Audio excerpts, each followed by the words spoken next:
Good day, dear listeners. This is Steve Preda here with the Management Blueprint podcast, and my guest today is Barry Coziahr, owner of Free Time Solution, a virtual assistant placement agency.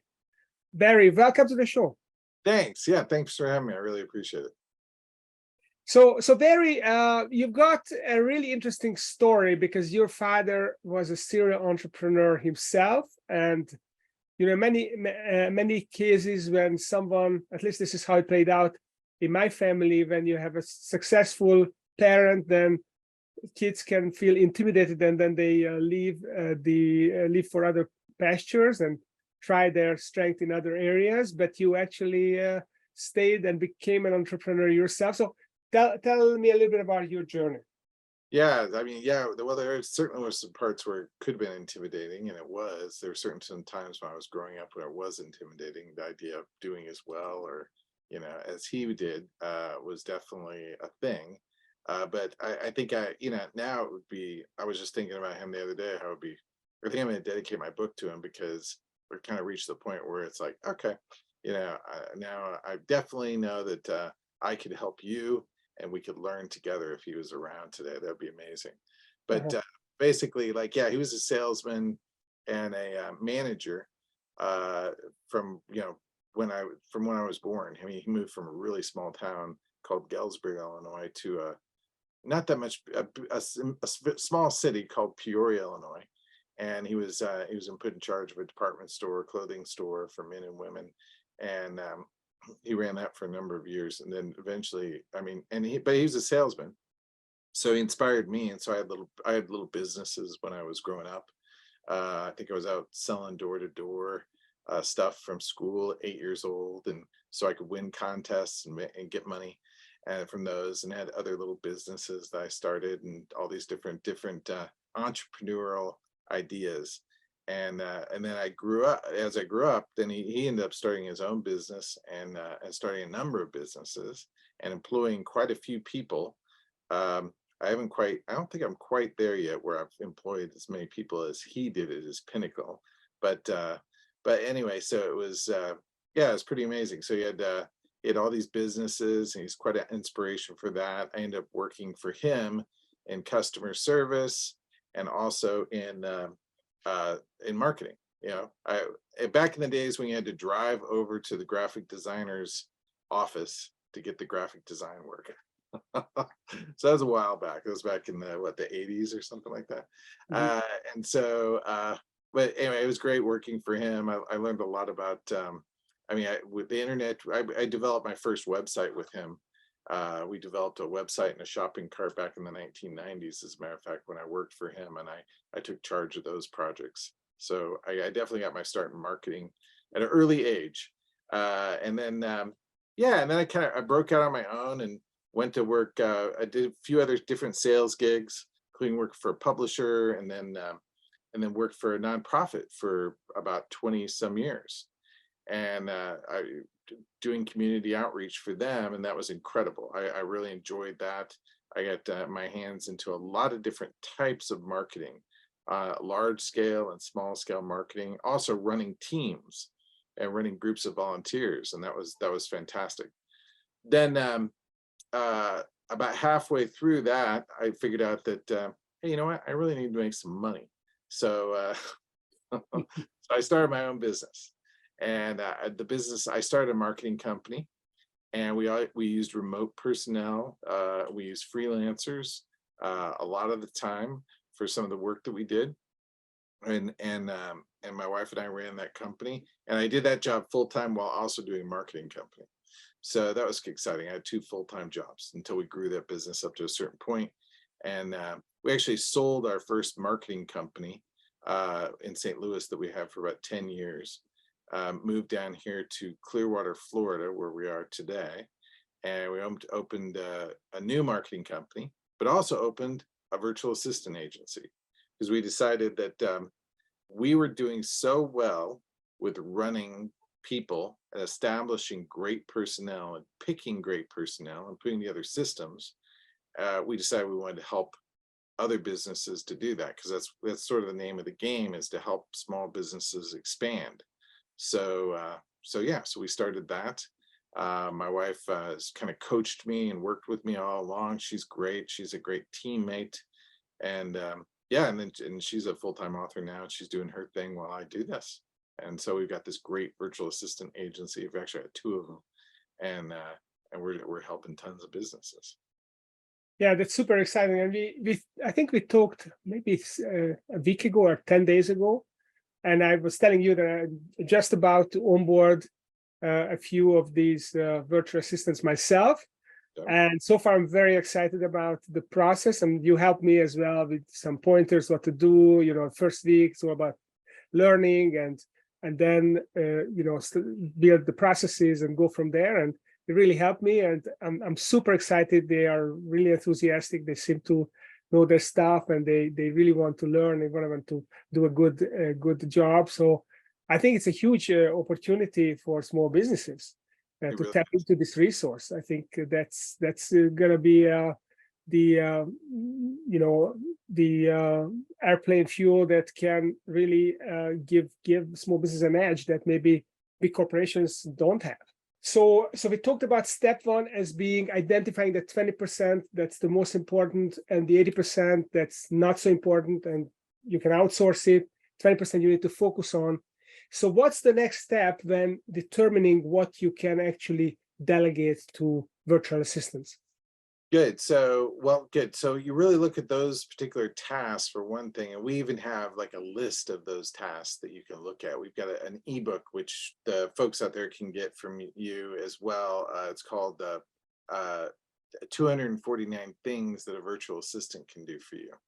So that between that booklet and understanding that 80-20 principle, you should be able to put together a pretty good list of what exactly you want your virtual assistant to do.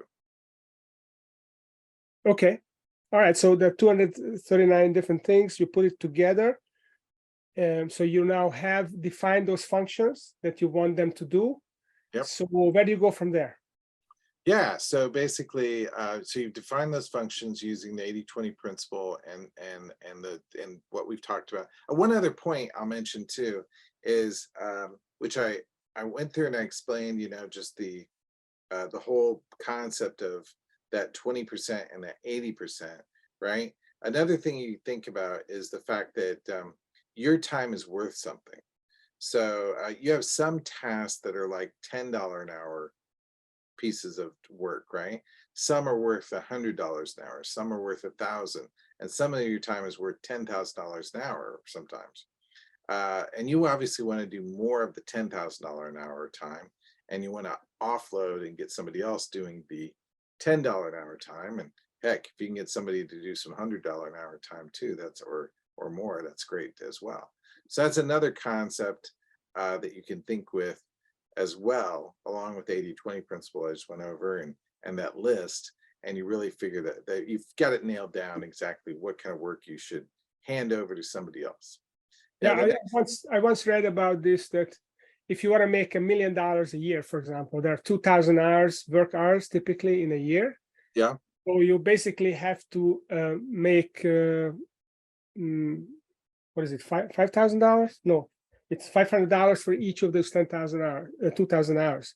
Oh, so if you do $500 for 10,000 hours versus 500 hours, you're going to make $1 million. And so anything that is worth less than $500, provided you can sell all your time for 500, you should absolutely stop doing. If it's a $200 task, you should find someone else to do it, because it eats into your $1 million thing. Yeah, it's true. Yeah, and you should be working for, find some of those $10,000 hours as well while you're at it, because those do happen.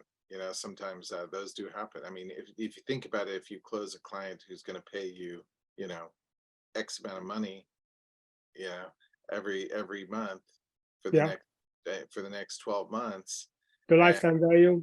Yeah, that's right. And it's very easy to not think about that, how valuable that selling time is, that maybe we are not. That's right.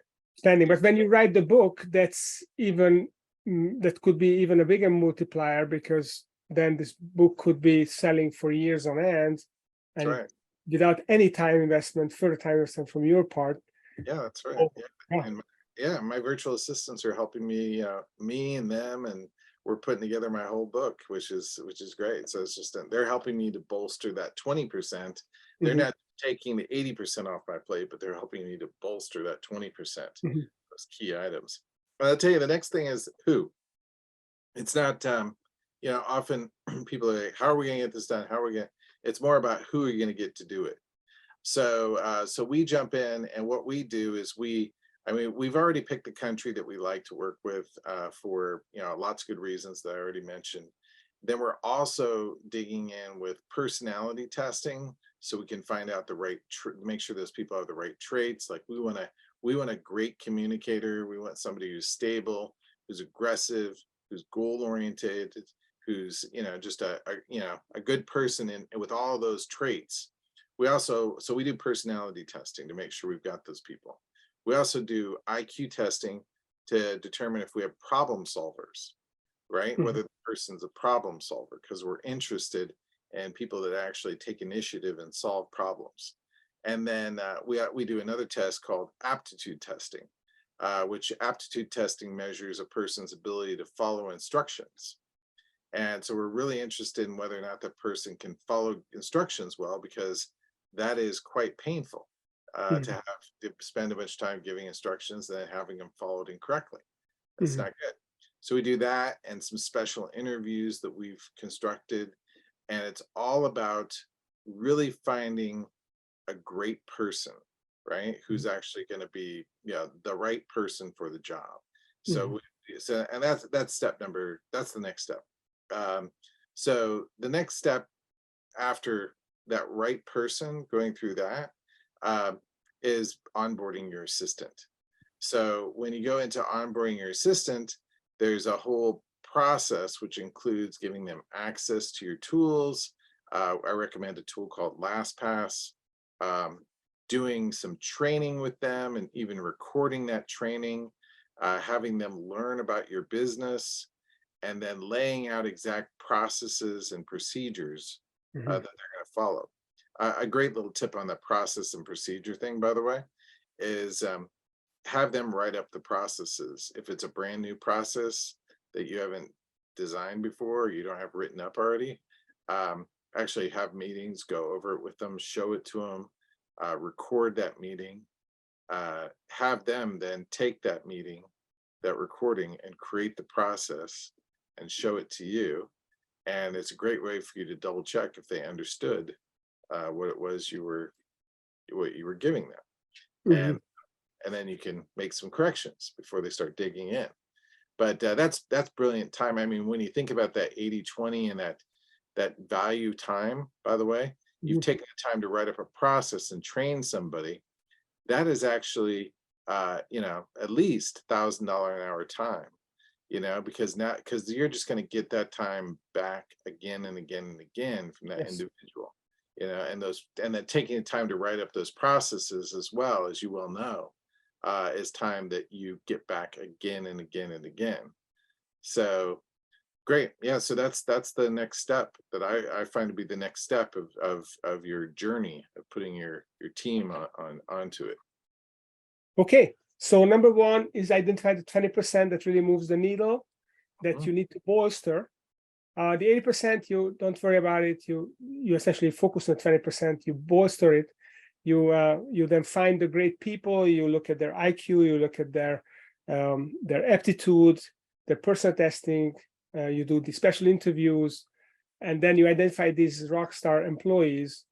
And then you onboard them. You give them training. You give them access to stuff. You give them processes, and then you have them. Maybe step 5 is to actually have them create more processes for you, because the way they understand it and document it, it's going to be actually more useful for them from how their brain works, right? Because we Yep. all have a little bit looking at things differently and like to understand according to our logic. And if it's according to their logic, that's great. And I find that this is what they are doing. They are creating their own process. Even if I give them a process, they're going to create their own. Sure. So, okay, so you onboarded these people, you gave them processes. So what's next? Is there a next level? Yeah, so you've given them work, and you've got a particular task that you're trying to get done, and you've kind of nailed down what those are. Well, you should definitely like make sure you get some sort of daily reporting from the individual. Mhm, If they're working for you every day, then they're giving you yeah, like a plan at the beginning of the week. Great, here's what their week is going to consist of, and you can look over what they've set as priorities. They're giving you a daily plan. Just yeah, we set up and we use a program called Slack, mhm, which basically allows me to get short little messages from people on I get the beginning of the week, I get their plan for the week, um, I get their daily plan, and then at the end of every day I get key statistics or KPIs, right, that they've accomplished throughout the mhm, course throughout the course of the day. And I usually try to get work out some specific KPIs for or statistics, key mhm, performance indicators, numbers for each person, mhm, so that they have numbers that they're trying to move every week. And then mhm. I want to see their sort of their daily progress. And I set when it gets too big, I then I might have a few people that report to me that give me those kind of reports, and then those people summarize what's happening below them, so Mhm. that I don't have to, so I can just get a summary, and I don't have to see everything from every single person, because that's the only way you can grow, right? You can't Yes. actually like expect to run every person individually yourself. You're going to take your best virtual assistants and put them in charge of other virtual assistants, and have Fantastic. those people reporting to their boss, and their boss giving you their plan for the week along with a summary of what's going on in their area. So I get these numbers I'm able to look at every morning from just a few of my executives, and who are helping me run my organization, that are just virtual assistants who have come up the line. And yeah, they're just great, and so I go over the reports, tell them what to fix. I teach them various processes on how to fix different things and what they should be looking for to correct. And yeah, it's great. It's a wonderful thing. That's the next step. And Yeah. then yeah, and then what I do from there is we're constantly engaging in continuing to develop the individuals that work with us. So I actually encourage people to keep training, right? And I use different, we've got tons of classes that we put our VAs through. We Mhm, actually recommend, like we had somebody who's uh, doing Go High Level. They want to move their entire CRM into a new CRM called Go High Level. So mhm. we've got this great course that the virtual assistant can do. So the virtual assistant's already super smart person, because that's who we hire. And so we got a course we can put them through, and the client's like, yeah, I want to do that. So we're putting their virtual assistant through the course, and yeah, now the person's an expert in Go High Level. So essentially, you can build a whole company with multiple layers of management of virtual assistants who are going to be working in the Philippines. So you don't even have to go to the office. You can have whatever lifestyle you want. You're staying in, you can even travel. You can be a digital nomad. And Yeah, then you have a company working for you, a company of people, motivated people who are excited to be part of your vision, working for you and building your company and essentially orchestrating everything around you. that's That's yeah. pretty cool. Yeah, That, that's exactly right. That's awesome. Like I'm going to England. My wife's an author. I mentioned it. She's a best-selling author. She sells a lot of books, right? So she needs to do research to learn more things regarding future stories and such. So her books are all set in England. So we're going to England for 5 weeks, and I'm going to work from there, and then we're going to pop out to go see large country homes and castles, and you know, go to the Bath, which is, and different things in London that we're going to check out. So this week, but because you've got this, because I've got a team, I can actually do that because I'm set up remotely 100%. I can do that as well, which is great. It doesn't work for every type of business, but it does like afford you to minimally build up a business that you can create. You're not just constantly stuck in it. You can start spending time creating the business, working on the business, where you can get other people who can do work while you're away, if it's a physical location that you have, so that yeah, you're not, you know. So yeah, but the only way to do that is to build a team. So yeah. Yeah. And when you go to England, it's even easier because now then you're 5 hours closer to them, or even more if you're not in Eastern time, and Yeah. communication gets even easier. Yeah. Fantastic. Yeah. Fantastic. It's funny. I'll just stay on the same exact schedule with them while I'm over there, though, and then I'll actually have my mornings free every day, and it'll work. It works out perfect because my mornings are free every day, and the weekends are free, and I just stay on the same schedule for the most part. So it's actually kind of, yeah, but I guess it depends where you're traveling. So do you actually have them work in your time zone, Yeah, or you let them work in their own time zone? And no, most of them work in our time zone. Occasionally, some of them have tasks which can be done on other times other than our time frame, and so it depends. It's different for each individual, but most of them work on our time zone and our schedule, so that they're yeah, basically, so they're available when I'm here. So they're working. you work at Having them on a schedule is a basic too that you always want to have too.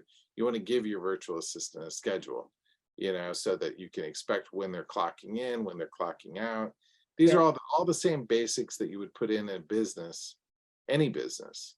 These are the great basics that you should put in no matter what kind of business you're growing. It's the same way with having a great assistant. Right.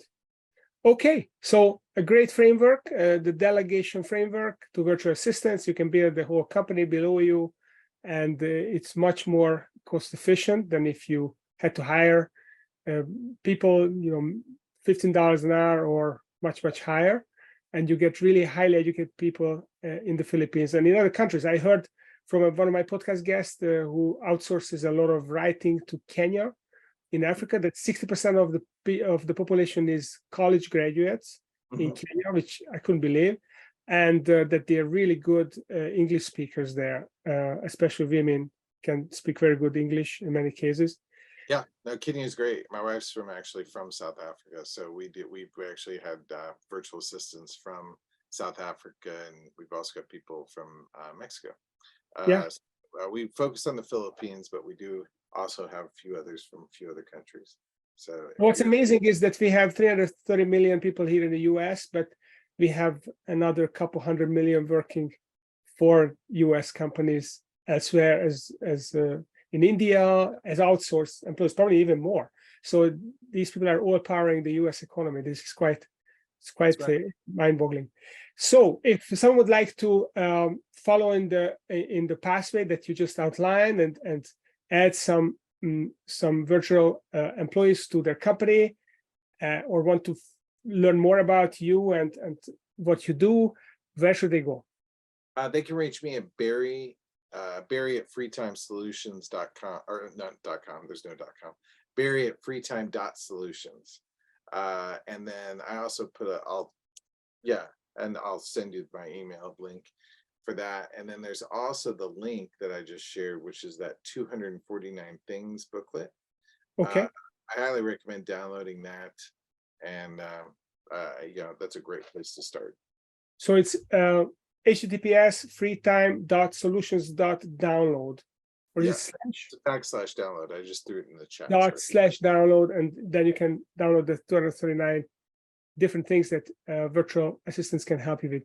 Fantastic. Well, Barry, thank you for coming to the show and sharing this treasure trove of information for small and medium-sized businesses that can really be a jet propellant for our businesses. Absolutely. Yeah, it's a lot of fun. A lot of fun helping people. Thank you.